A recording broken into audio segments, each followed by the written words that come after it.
Everyone, my name is Jude the Dude, and welcome to another episode. In this episode, we will be talking about Stargirl episode 7, and at the end of this episode, we will be reviewing the Sonic movie, because down in the last video in the comments, you guys really want that, so here it is. We're going to start with Stargirl first. This episode was good. It wasn't the best, but it was good. And the sequel, I looked forward to that, and the sequel's good too. I'll go on to the sequel next episode. But right now we're talking about the first part called Sheev Part 1. So, at the beginning of this episode, I forgot to tell you this, but in the last episode, the reason that Tigress and Sportsmaster left the JSA, because they could easily probably beat them, but then Pat and the big stripe armor, launched down, and then they ran away. But that means that Stripes knows that they're still doing it. So Stripes says, oh, whatever, they're not gonna stop. So then he takes them to their area, to their base, which is actually Pat's car workshop, or whatever it is, dealership, I don't know. But he takes them to that, and he is telling them about all the supervillains and their, like, what they do, all their things, and then they're kind of, especially Stargirl is kind of, like, impatient, like, can we just beat him up? Do we have to know all this? Which I actually wanted to hear what Pat said, so. But then, Pat had, like, little things, like, first he told him about the villain, and then showed him, like, had a picture of their head on, like, a cardboard thing, and then, she was like, this is already boring, can we just do it? And she, like, goes around hitting them all, and, all of the rest of them are like, hey, dang it, we are supposed to, the rest of the JLA is like, dang it, can you leave some for me, us? So, they're pretty mad about that, and they leave there because Stargirl ruined it, basically, and then, this episode is mostly about a girl named Sheev, and I forgot her real name. I think she goes by Sheev in the show, but I don't remember her real name. But yeah, I'm just gonna call her Sheev. So Sheev is the one that I don't know if I explained this, but she was in charge of, like, watching the, what's his name? The kid, from, what is it? The kid, from the, dang it, I forget a lot, so if you're new to these videos, I forget a lot. Oh, Brainwave's kid. So, there you go.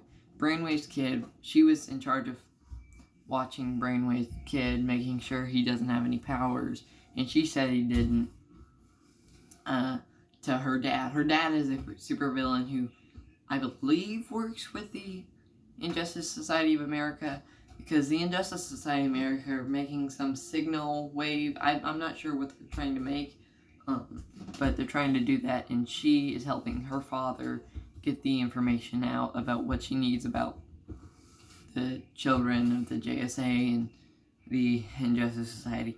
You get it. She just likes to watch her, and she never really gets to do much. Just stay and pretend like she's a normal kid, when she's not. She's actually daughter of a supervillain. The supervillain was actually in the Injustice Society of America's base one time, telling them, like, that their thing is almost ready, whatever they're making. So, glad to see more of this character. Now, Sheev, her dad doesn't like that she wants to be a supervillain either. He's just like, be a normal kid, but don't at the same time. So doesn't let her do anything. And Shiv's mom could be a robot, because she sure acts like it, because they even talk about what happened to your mother, so I'm not sure what's up with the mom, but she kind of acts like a robot through it. She's really normal. Too normal, I guess.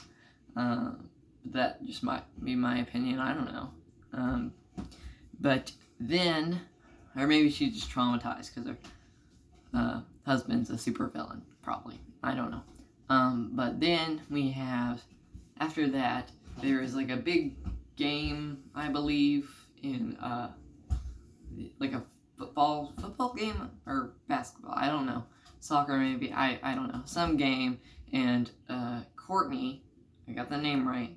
Courtney and her little brother and Pat all go to see the game, just for fun. And then Pat goes to get some like food, and then Courtney's little brother goes savage and says like, he's my dad. You stop being his daughter because he's my dad. You suck. So he said that all to Courtney. So he's mad at Courtney for spending too much time from his dad. And yeah. And Courtney's like, I'm sorry. Dang. Jeez. And then Courtney sees, you remember the violin player who once showed up to Brainwave's hospital?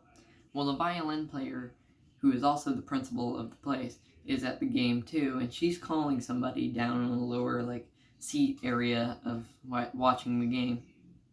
And then she says, that she's all alone, so she can't tell Pat or anything. She can't tell her brother, because that would kind of be pointless, really. That's our principal down there. So she's all alone. So the principal gets up and walks away. So she follows him into the school, not expecting to find a secret passageway through one of the lockers. She does find a secret passageway in a locker that leads to whatever knows, and she goes out of it, and she sees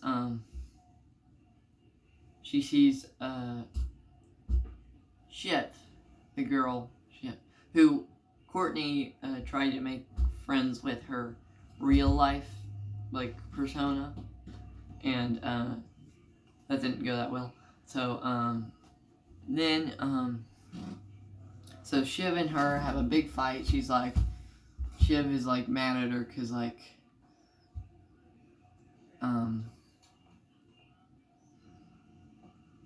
because she's part of the JSA, like, you're gonna die, just villain stuff. And Courtney knows who this is, like, because she doesn't have a mask on. Shiv just goes out, steals the suit that her father made for her when she's older, and goes out and rampages the school and tries to kill Stargirl. And Courtney's like, you are a villain of the Injustice Society of America? I didn't know. And another weird thing about this is, in this episode, there was a janitor, and that janitor could be Shining Knight, because you see that janitor in his janitor room, whatever, has a sword, and then Stargirl and Shiv are fighting still, and then with the help of the janitor, possibly Shining Knight, uses his sword to get Shiv away, and so Shiv leaves. I think I'm pronouncing it right. Sheev, probably Sheev. I don't know. And Stargirl is still alive, but she's brutally damaged. and then she goes to a hospital, and the little janitor guy goes in the corner and sees Pat run to her before she goes to the hospital, before he takes her to the hospital, and then the janitor says, Stripesy? Like, because that assumes that he's part of the JSA. Interesting enough, he was never in the photos, but I don't know, maybe he's just like cut from the team. But yeah, that is Stargirl episode 7, and this video is not over because here it is. In the comments, I'll tell you, if you didn't want to watch all that Stargirl stuff, it'll be where it was. I'll tell you when to skip. In the Sonic movie was really good. It was a while since I watched it, so I didn't expect you to wanted me to review this. Or maybe I'm wrong. Maybe you just want me to review Sonic food. I don't know, because they're both the same thing. You didn't say Sonic movie. You said review Sonic, so I think this is what you mean. So the Sonic movie was good. It's been a while since I watched this. I watched it first day it came out in the theaters, and I watched it with my grandma. It was really good. If you haven't watched it, I expect you to. You should. It's really good. I don't believe it's on DVD yet, but it might. My favorite part about it was Dr. Eggman, played by Jim Carrey. He did a really good job. He wouldn't be the number one expecting person to play Eggman, but he did a really good job. And maybe has got a lot of good reviews. Well, not in the beginning, because as you know, the beginning of Sonic, the movie, the trailers, Sonic was hideous, and yeah, the main character, the guy that was in Hop, does a really good job in it. The person that plays Sonic does a real good job. The design of him is nice now. I like how he gets the shoes. I can't tell you much because I don't really remember. One part that was probably my favorite part of the whole movie was the end credit scene, which I always remember. Well, first let me tell you this. The main story of the movie is Sonic trying to get a ring that he lost when he was older, and he's trying to get it back from Dr. Eggman. I believe so. But at the end of that Sonic movie, what happened at the end? At the end of the Sonic movie, there was a like an after credit scene like Marvel movies, where it showed that Tails had came to, because Sonic stayed in Earth with the Hop guy, and what happened? Oh, and then Tails comes out of a portal and says, like, I'm gonna find you, Sonic. I don't believe, if they were making a sequel, I don't believe that the person Tails was played by was the person he's played by in all the games and the movies, and not movies, and the TV shows. But I don't believe that if they make a sequel, that'll be the voice, because Sonic doesn't have the voice. I don't know, but that is potential for a sequel. So that was Sonic movie. Give me suggestions in the comics if you want another movie reviewed, and I'll keep doing Stargirl, and goodbye, my fellow nerds. See you later. Bye.